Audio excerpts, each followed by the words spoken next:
नमस्कार दोस्तों, स्वागत है आपका हमारे चैनल एसएससी इंडिया में। आशा करता हूं आप सब अच्छे होंगे। आज हम मैथ के कुछ महत्वपूर्ण क्वेश्चन को डिस्कस करेंगे जो railway, SSC, government competitive exam में बार बार पूछे जाते हैं और आने वाले एग्ज़ाम जैसे NTPC 2, group D, GD constable, UP लेखपाल, यूपीएसआई के लिए भी महत्वपूर्ण हो सकते हैं। तो चलिए वीडियो शुरू करते हैं।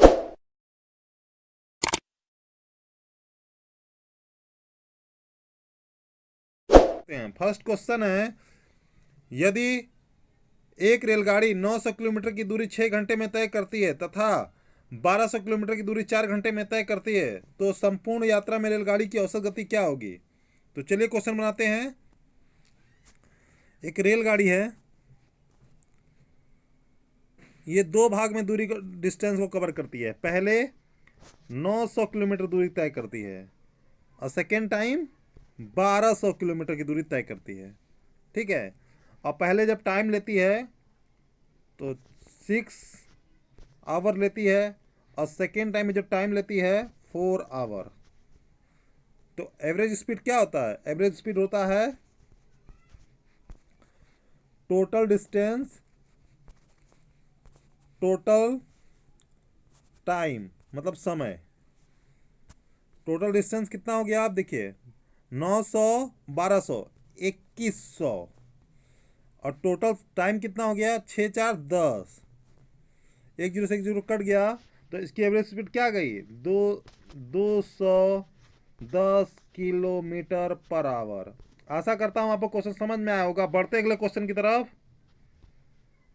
एक वस्तु को 400 रुपये में बेचने पर एक व्यक्ति को वस्तु के विक्रय मूल्य के 20% की हानि होती है। क्रय मूल्य पर 25% लाभ प्राप्त करने के लिए उस वस्तु को किस मूल्य पर बेचा जाना चाहिए। तो चलिए क्वेश्चन लगाते हैं। देखिए, सीपी और एसपी है। हानि हो रही है किस पर?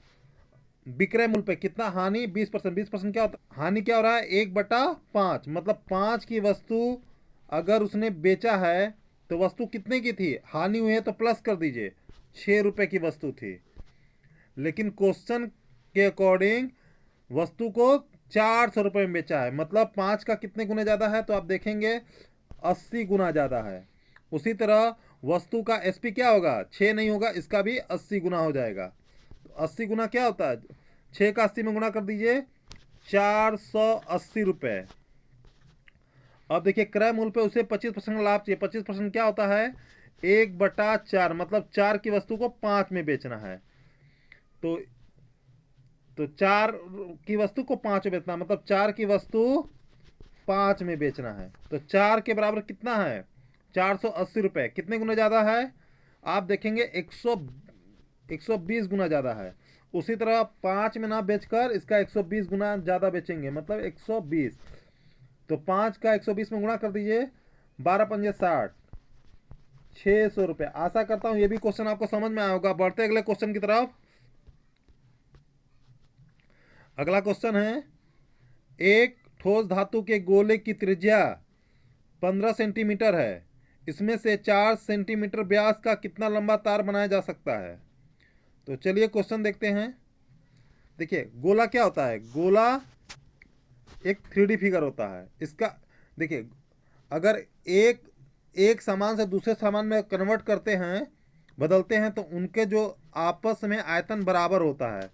तो गोले का आयतन बराबर तार सिलेंडर के आकार का होता है, तो ये दोनों आपस में बराबर होंगे। गोले का आयतन क्या होता है? 4/3 पाई त्रिज्या आर का क्यूब बराबर सिलेंडर का आयतन क्या होता है? पाई त्रिज्या का स्क्वायर गुणे एच। अब देखिए, पाई से पाई कट गया तो गोले का त्रिज्या आपको दिया हुआ है 4/3। गोले की त्रिज्या 15 है। 15 का 15 गुणे 15 गुणे 15। अब देखिए, पाई कट गया। देखिए, तार का व्यास दिया हुआ है d बराबर 4 है, तो r क्या हो जाएगा? d का आधा हो जाएगा 2। तो क्या होगा यहाँ पे? 2 गुणे 2 गुणे एच ही हमें निकालना है। देखिए 4 से ये 4 कट गया, 3 से 15 5 बार में, ठीक है। तो क्या हो गया 5 गुणे 15 का 15 से गुणा करेंगे 225 बराबर एच।